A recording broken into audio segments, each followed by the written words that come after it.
What is up, Eagles Nation? This is Kyler. Welcome back to the Eagles Power Hour. It's been a hectic week. I don't know if you guys have you guys ever sold a home? Last time I sold a home was in Arizona, and we use this company called Open Door. Extremely simple. They gave me an offer. I liked the offer. I picked my move out date. There was no one coming in and out. It was so simplistic. And then I found out, of course, you probably could have got better money if you just went through the market. Um, well, we're putting our house on sale through the market. It is so much more stressful having people come through your home, having to have everything clean.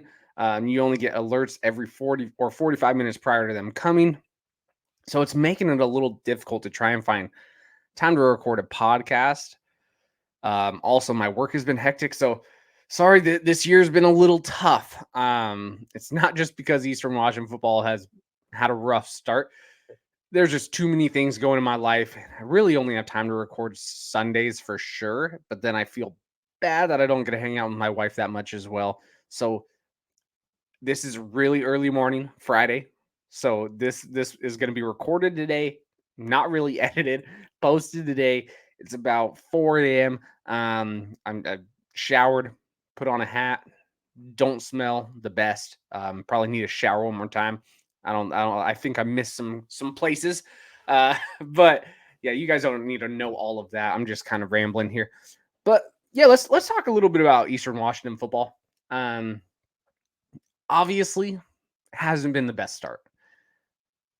But it's kind of in a start that I think if you knew what was going on with the team, if you saw the schedule in the preseason, it's not a start that you probably are that surprised about. Maybe some diehard, really biased fans are pretty surprised. Um, when I saw the schedule, I went, all right. Well, I don't think we match up well with Weber. We don't match up well with Florida and Oregon.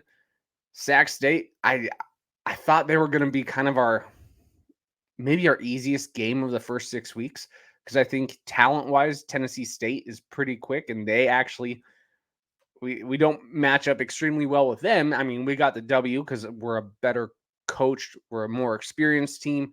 We got some size, but in the skill positions, they're extremely fast, and it kind of showed during that game. Um, and then, of course, Montana State. I felt a little optimistic just because of all of the injuries they had uh, before playing us, but prior to the season, didn't feel too optimistic about that. So I was kind of leaning towards the schedule, going, "Ooh, there's a good chance we may have 2 wins at the end of the Sac State game." There's still a chance. There's also a chance we're going to have 1 win. We're going to dive into the season, what it's kind of meant so far, talk a little bit about the Weber Eastern game, and then just show you what to expect out of this Sac State game. So I'm going to share my screen here real quick. Let's see here. It's been a while. Why is it not? There we go. We're going to share this screen on this side.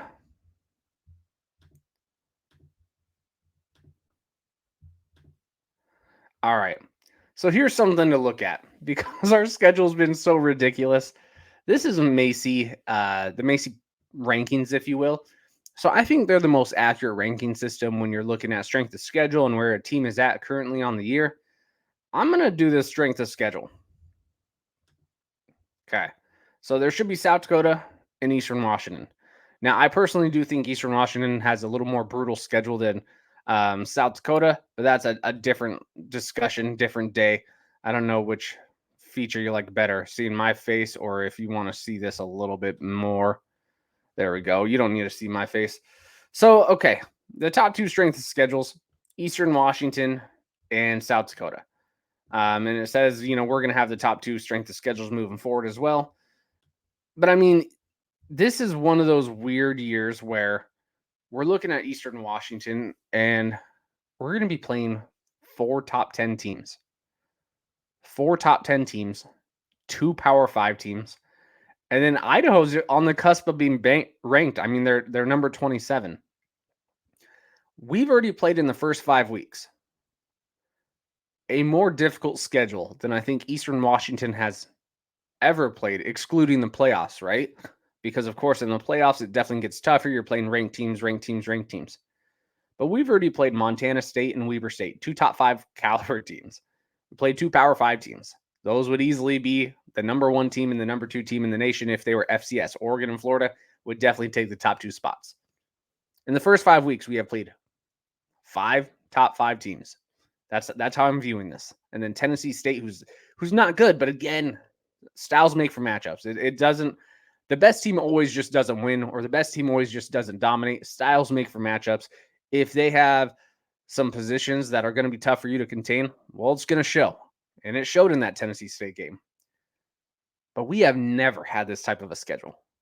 Now, I get it. Iron sharpens iron. Eastern is not afraid to play anyone. I mean, we've shown that in the past. We're one of the rare programs outside of Northern Iowa who will literally play anyone, anywhere. And our out-of-conference schedules are typically pretty brutal. It wasn't that bad last year. I loved it. But typically, it's a brutal out-of-conference schedule. We've signed North Dakota State to a home and home. We've signed Sam Houston State to a home and home when they were back-to-back national title contenders. We signed Jacksonville State to a home and home. Going to the South, Jacksonville State has been a perennial top 10, 15 program in the FCS the last 10 years. Now they're moving to the FBS. We've signed a home and home with Northern Iowa, who is always a perennial program. We just signed a home and home with Southeastern Louisiana, who is now the last 4 years a perennial playoff program. We've been to New York. We've been to Texas. We're going to Louisiana. We've been to Florida. We are definitely the program, and we're playing North Dakota State next year. Our out-of-conference schedule next year is North Dakota State, Southeastern Louisiana, and Fresno State. That is not an easy schedule. And then we still got to go through the conference schedule, which the Big Sky the last 3-4 years, completely different than 5 years ago, completely different than 10 years ago. It's been a much more difficult conference. So we're scheduling these ridiculous out-of-conference schedules, which honestly, it's fun. I mean, all you can take away is it's fun. No one can say you're afraid to play anyone because you're playing literally anyone. You're playing the best of the best year in, year out, not just in your conference schedule, because I do think the Big Sky is the best conference this year, but in your out-of-conference schedule, you are continuing to challenge everyone. Not many programs outside of, like I said, Northern Iowa, South Dakota, can say that year after year, they are challenging themselves the whole season. But it eventually bites you in the ass. Okay. This is one of those years. Preseason, looked at the schedule. I see our talent on the field. I actually like a lot of the pieces I'm seeing. There's a few that I'm like, ooh, we really need to fix this. And we'll talk about that after we kind of preview the Weber State game and look into the Sac State game, because there's one positions group where it's going to be really tough to beat some of these teams unless we drastically improve. But overall, I like what I'm seeing. I think Gunner's played extremely well. Like I said in the preseason, he's not a quarterback that's going to lose us any games. There's been nothing from Gunner's play where I can push any of the losses on him. He's playing extremely well. He's efficient. Now, yes, it's a little different than maybe some of the quarterbacks we've had in the past, but also, again, none of the quarterbacks in the past have played this schedule. Gunner was thrown to the ring of fire and said, good luck. Good luck. Again, this has been the most brutal schedule I have ever seen Eastern Washington play. And it's only 5 weeks in. We still got to play at Montana. We still got to play Sac State. We still got to play a surging Idaho who looks like their life has changed under their new head coach. Idaho always had the talent. Now they actually have a coach that's competent, and it's showing. I mean, we'll see what they look like versus Montana. This is their first big FCS test. So maybe they're not as good as we think they are, or who knows, maybe they're better. We just don't know. So we're going to find out this weekend, but Gunner has been thrown to the wolves, said good luck, and he's performing extremely well. Sure, there's some missed throws. Every quarterback's going to have missed throws, especially when you're the height of Gunner. Our O-line is massive. They're tall dudes. They're 6'6", 6'7". They're extremely big, and Gunner is one of the shorter quarterbacks we've had, right? Eric Barrier is pretty short. Well, Gunner's shorter than Eric. So, yeah, he's going to miss some throws overall, but his scrambling ability looks amazing whenever he takes off and runs, and he is not afraid to take a hit. He's a physical dude. I love watching him run. I love his confidence. I think he's playing extremely well. There's not one thing I can point on throughout this whole season where I go, Gunner, if you would have played a little bit better, we win this game. Or Gunner, if you played a little bit worse, the game is your fault. Nothing. He's playing what we need him to do. He's doing what we need him to do. He's being a very relaxed quarterback. He's aggressive, which I like. He's got kind of the gunslinger ability of a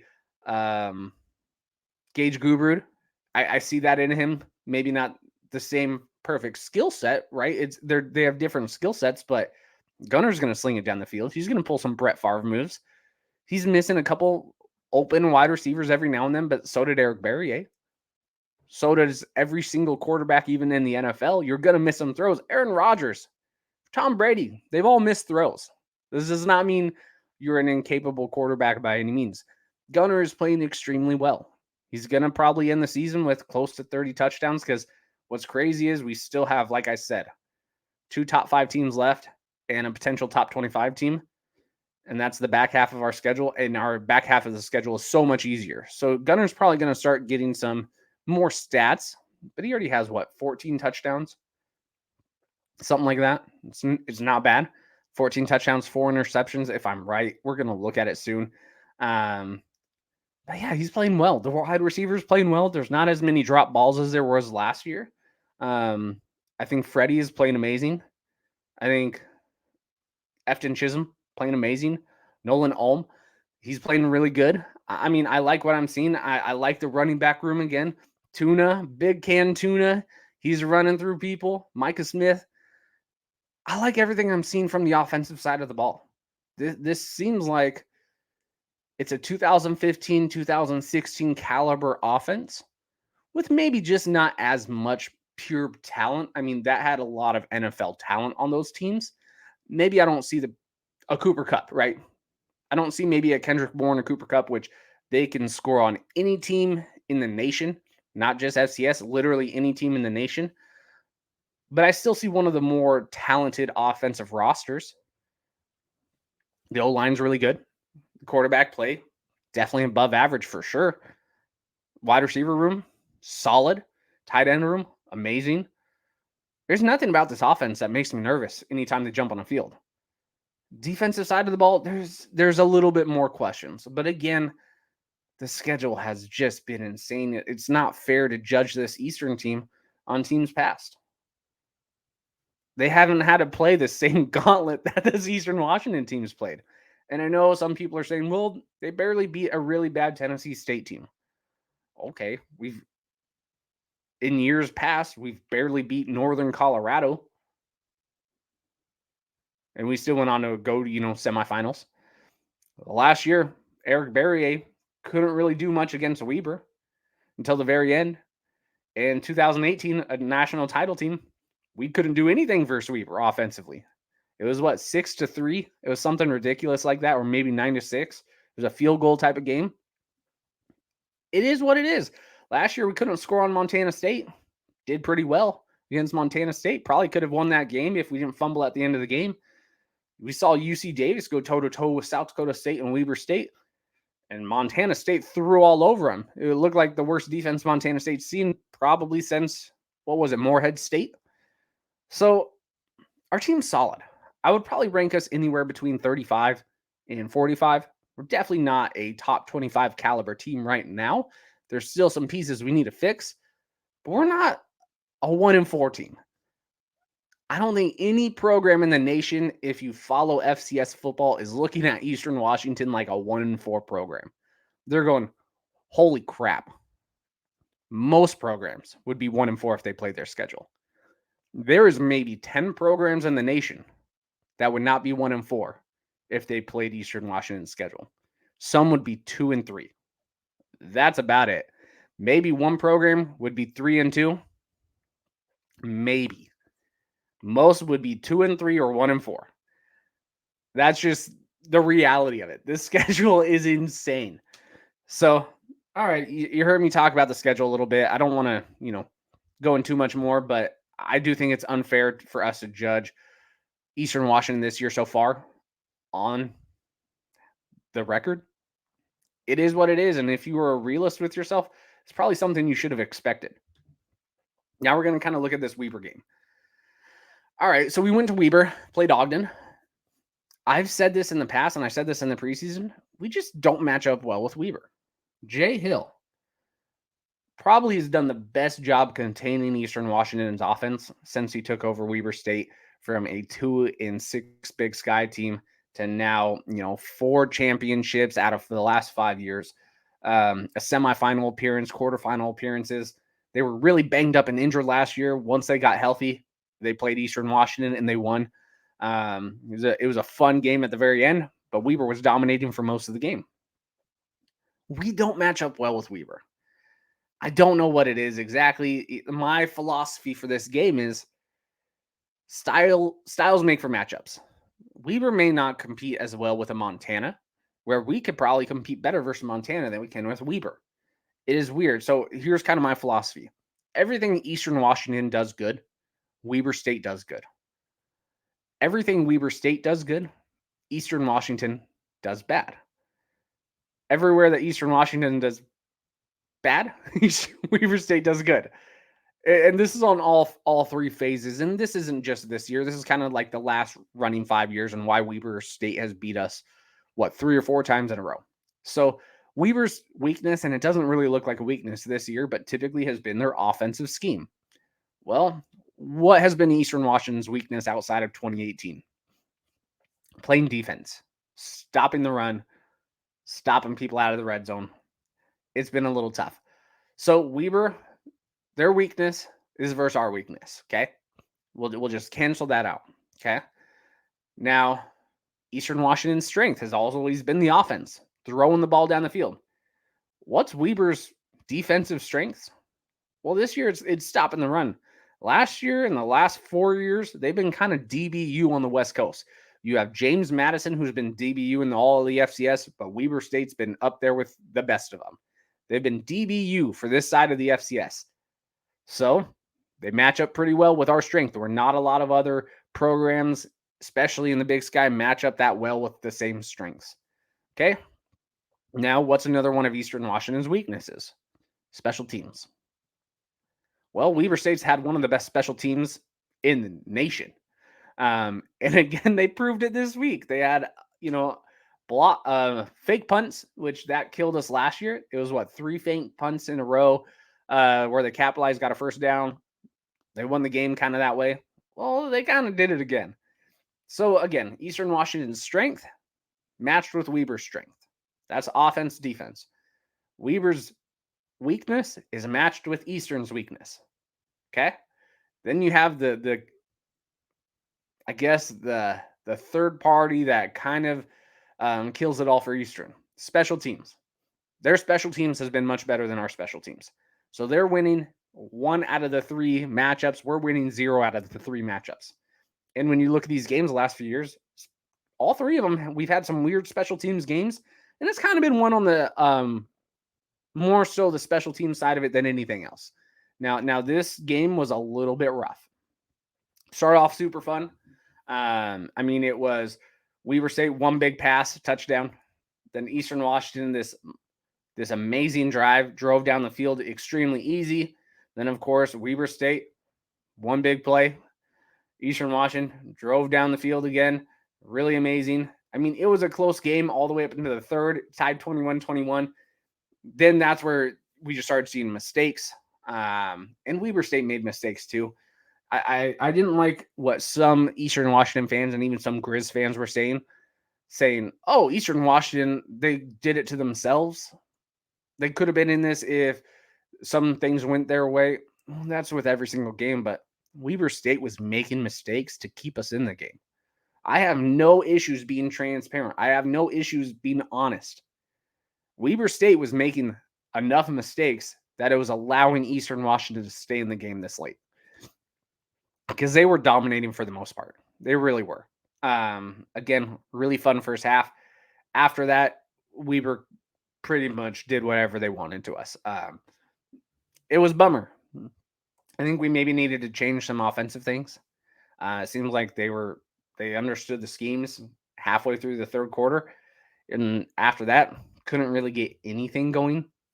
But then we also saw Eastern Washington, and this has kind of been since last year as well. I don't know if we're playing too emotional.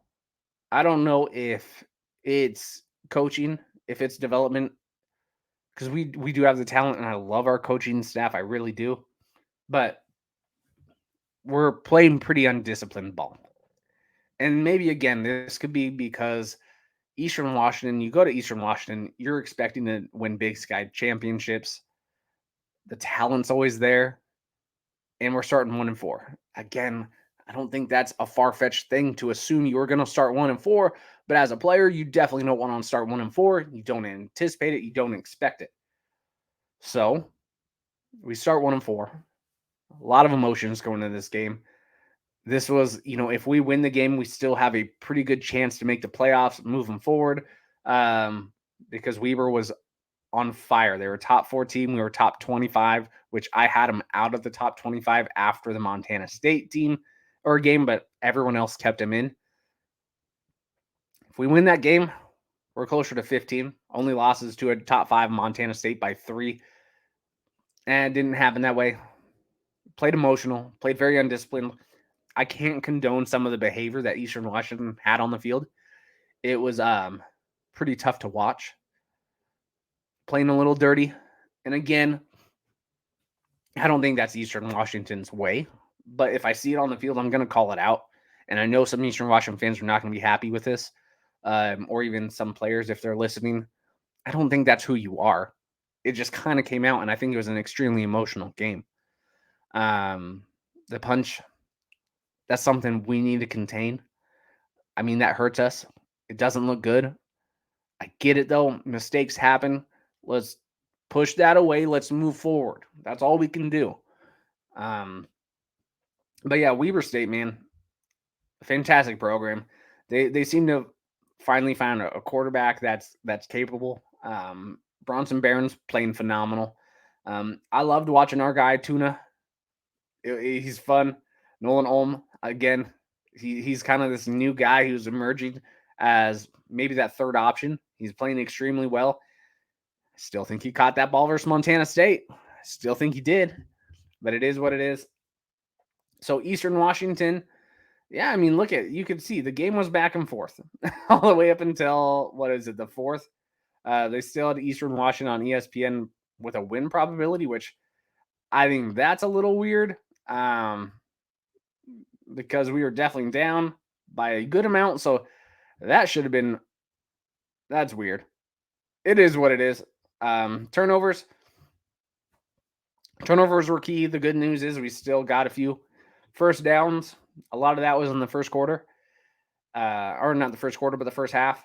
Time of possession, this is weird to see. We normally don't see Eastern Washington holding the time of possession. Sorry, my allergies are going crazy. But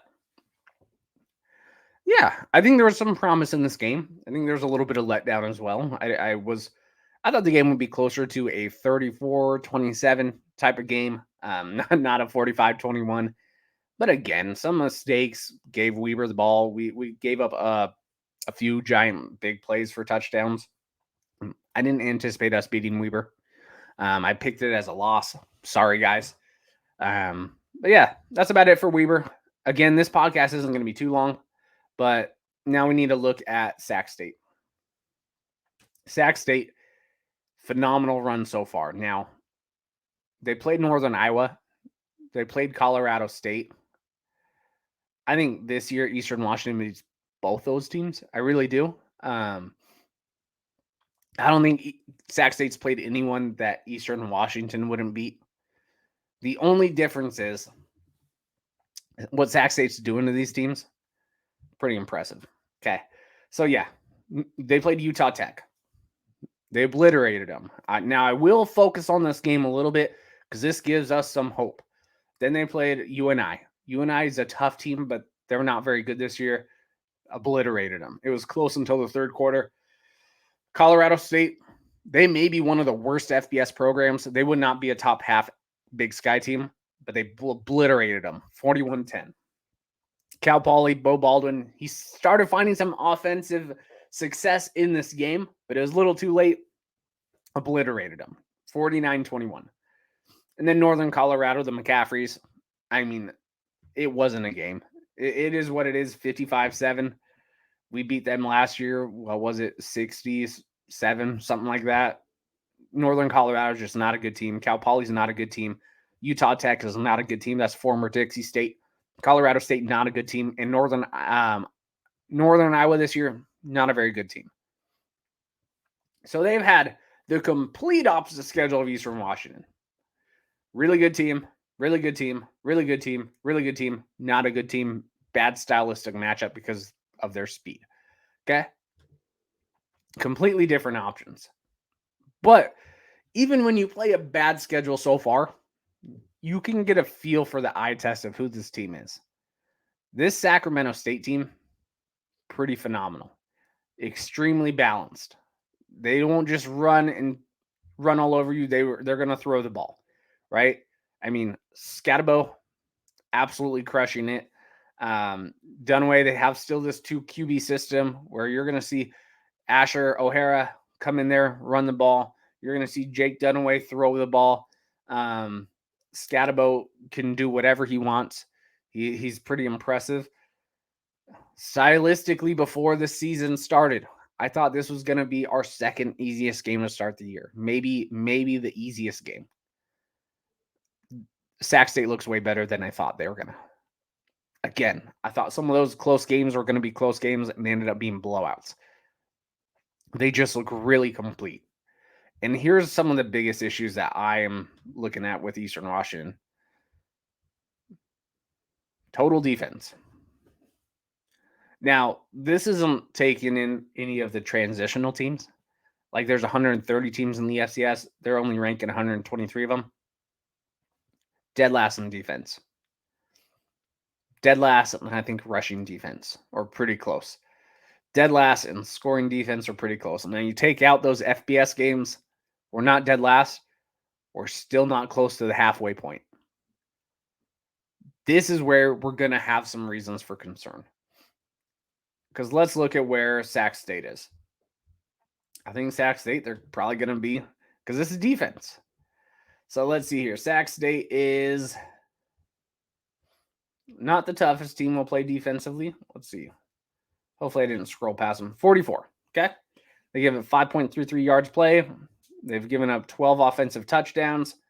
Haven't played the easiest schedule, or haven't played the toughest schedule. So that's promising, because what we see is, of course, Oregon, Florida, better defense. It is what it is. We'll see here. Weber State is up here. Better defense. I think Weber has like number 1 or number 11. Montana State, they're not having the best defense, but that's also why we were able to score 35 or 30, whatever, in the 30s. But right there with Sac State, 47. So they're about the same caliber team as Montana State defensively. Now, I think offensively, they're a more dynamic offense. But again, we are really struggling stopping the ball. Really struggling. Stopping the ball. Stopping the run. I like our chances defending the pass. But again, when you have a team like Sac State who can continuously move the ball on the ground and through the air, it makes it really difficult to prep for. I don't know about this game, because now we're going to show some of their offensive stuff. Let's look at their total offense.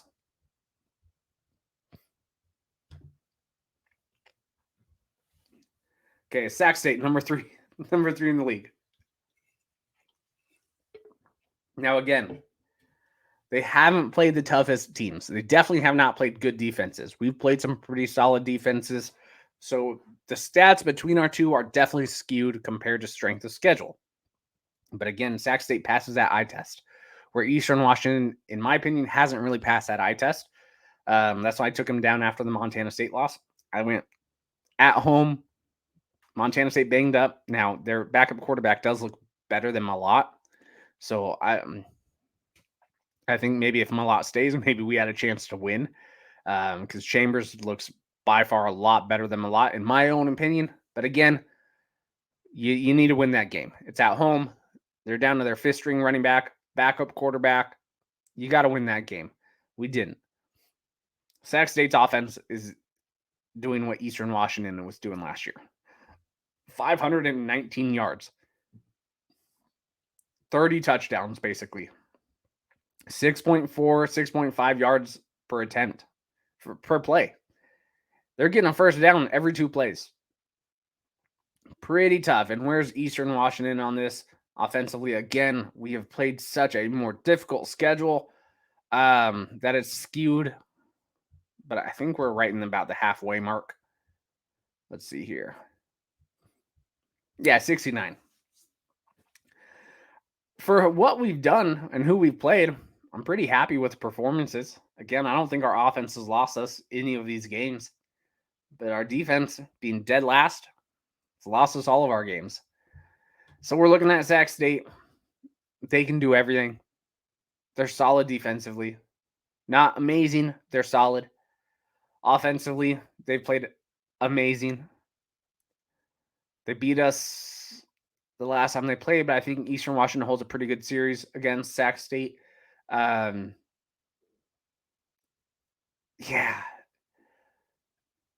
I don't have a good feeling about this game. I don't think it's going to be Weber-esque, where it's like 45-21. But this is probably going to be the best offense we see the rest of the year. And I don't think if Eastern Washington can upset Sac State and only lose one more game the rest of the year, I think at 6-5, we have good of a chance as any 7-4 team to make the field. If we beat Sac State and let's say Idaho's ranked when we play them, 2 ranked wins, one's a top 5, all of your losses are top 5 teams in FBS Power 5. A 6-5 Eastern Washington is on the bubble. And I think they would have a better argument than most 7-4 teams. But you got to beat Sac State. I think it's going to be much easier to beat Sac State than it is going to be to beat Montana at Wagris. This is homecoming. It's on the red. We're going to protect that red. You got to beat this. If you don't beat Sac State, definitely no chance for the playoffs. If you beat Sac State, you at least have hope. You still got to beat Idaho. You got to beat the rest of your division. Maybe you can lose to Montana. I mean, if you win out from here, you're in the playoffs for sure. I just don't see us beating Montana this year, unfortunately. I think they're a really good team, and it's at Wagris late in the year. Pretty tough to beat this Montana team right now. Sac State, really tough to beat at home. Yeah, if this was last year, I wasn't too worried. I would have been like, yeah, we're going to beat Sac State. This year, how they're playing, how we're playing, if we can just improve on the defensive side of the ball, I think we have a really solid chance. There's not as much mismatches for like versus Weber, where their scheme just perfect against us. This could be a shootout type of game, a very Montana State-esque game. We're going to have a blowout first half, slow it down on the third, fourth quarter. Whoever has the ball last potentially can win. Yeah, it's going to be fun. Hopefully it's a good crowd. I see the tickets are a little low compared to what normally it is. Maybe that's a good thing. Maybe more people will show up. But our home crowd's been pretty good so far. Montana State, it was a great atmosphere, but they brought a lot of fans. They had the whole away side. Sac State's probably not bringing a lot of fans. So it is homecoming. Let's sell this thing out. If you guys are listening to this and it's Friday and you do not have your tickets, $26 to go to an Eastern game, not bad. It's really not bad. I mean, we've been selling tickets for 100 plus, 80 plus, 60 plus. So you get a pretty good deal for homecoming, which is always fun against another top 5 team. Hopefully, of course, students are only going to look at the record and be a little bit upset and go, wow, I go see this team, because I don't think a lot of students pay attention to the FCS as a whole. I know I didn't as much when I was a student there. I knew Montana, I knew Montana State, and I didn't care about anyone else unless we played a Pac-12 school or a Mountain West school. I just didn't care. Now, since I follow the FCS pretty religiously, we are not a 1-4 team. Again, there is maybe 10 programs in the nation that would have a better record than Eastern Washington heading into week 6. Maybe 10. I really do believe that. I don't think there's more than 10 teams that could beat Montana State. I do not think there's more than 10 teams that could beat Weber State. I mean, right now, there's probably not 6 that could beat either of them. I don't think there's anyone that could beat Oregon. I don't think there's anyone that could beat Florida at this level. James Madison moved up. They're killing it. They're maybe the only one that could compete with Florida. Yeah, I mean, it is what it is. Now, the eye test, we're not a top 25 team, even though I just said there's maybe not even 10 teams that would have a better record than us. But there's definitely teams that would perform better in our schedule. I do agree with that. So but a loss is still a loss at the end of the day. But yes, there's probably 15 teams outside of that 10 that would have performed a little bit better than us. Maybe not versus Montana State, but against Weber, there's probably a few teams that would have put up better numbers than us. There's probably a few teams that would definitely beat Tennessee State by more than us. There's a few teams who would definitely not lose to Oregon and Florida as big as what we did. But overall, out of 130 teams, there's 124 to 120 that would be 1-4 if they played our record or played our schedule. So hopefully the students come out big for homecoming. Hopefully the alumni come out. I know you're not mostly a diehard FCS fanatic, so you just see this record and you go, why the hell would I want to go to a game when Eastern Washington sucks? Shut up. Shut up. Almost every team would suck with this schedule. It is what it is. So if we could pull off, get 6 wins out of the season, that's what I predicted kind of in the beginning of the season. That's a win. For the people we had to replace, that's a win. 6-5 probably gets us in. We're probably like that UNI team last year, which I don't agree with 6-win teams getting in. But when 2 of your losses are Power 5, and you play 5 top 25 teams, 4 top 5 teams, pretty brutal. So, yeah, go out to the game. Let's have a great atmosphere. This is definitely a game where we need to have that home field atmosphere, because if we don't, and Sac State has no issues, we need to be loud. This Sac State team's good. Troy Taylor, he knows Aaron Best. He worked under Aaron Best. He was, a quarterback / OC for 1 year here. He knows the system. He knows the players. He knows the recruits. He knows the coaching staff. He's going to be prepared. This isn't a game he wants to lose. Yeah, man. It should be fun, though. Score prediction, unfortunately, I think I got to lean towards Sac State. They're just playing so complete.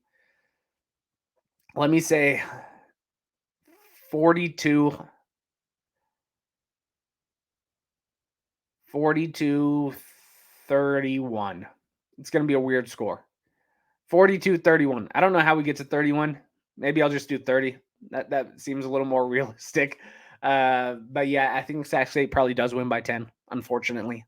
I don't know what the lines are. If we probably are going to be a minus 16.5, I would assume. I mean, a plus 16.5. So if you're betting, that means we're 16.5 point dogs. I'd assume that's going to be it. But I have no clue because it is at home. Eastern Washington still has a really good record at home the last 12 years. It's tough to play. But yeah, hopefully it's a good game, man. I mean, that's all I'm going to say. But after this game, the season gets way easier. We only have to play one more top 5 team and maybe one more top 25 team. So there's some hope. We're going to have some games definitely won, but let's get this upset. This would make me super, super excited to be wrong. Thanks for listening, guys. I appreciate it. I need to go get ready for work now. I got a long trip. We got a long drive today, but appreciate you guys listening. I will post this morning. Let's go Eags. Boom.